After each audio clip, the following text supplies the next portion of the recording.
Kalika movies recording studio.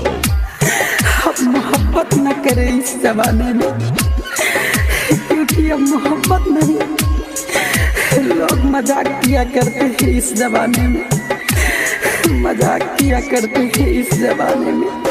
जब छोड़ी के जाऊँ तो जा जा, एगो बात तो सुन लो ताजा, हमारा के आस धरैलू दूसरा के बनैलू राजा। काटो तनी हाथ ले जा खुंजा माई के, ससुरवा लगई हो तुअल त बनाई के।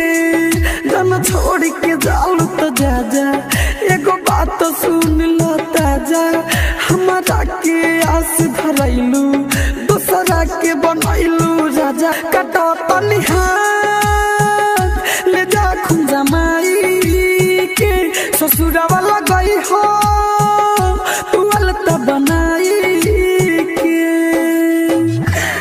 अरे जा, हम तो तेरे दिल के महफिल को सजाने आए थे, तेरे कसम है बेवफा तुझे अपना बनाने आए थे। किस बात की सजा दी तूने बेवफा, हम तेरे दर्द को अपना बनाने आए थे। Presented by CBL DJ। तोरा सिवाय दुनिया में ना लौकी के हुआ अरे जा,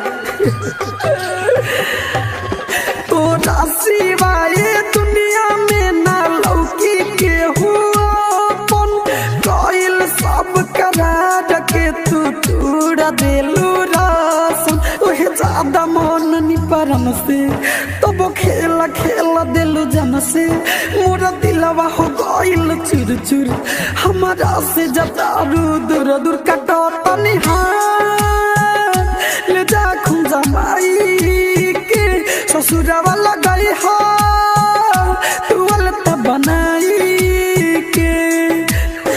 अगर यार तेरी मोहब्बत ने मेरे प्यार को सहारा दिया होता तो मेरी मोहब्बत को इम्तिहान न लेती, इम्तिहान न लेती। राइटर उजाइन के ना चलल पाता,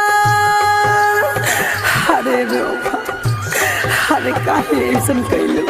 राइटर उजाइन के ना चलल पाता, नीति सागुडू के घरे डोली जाता।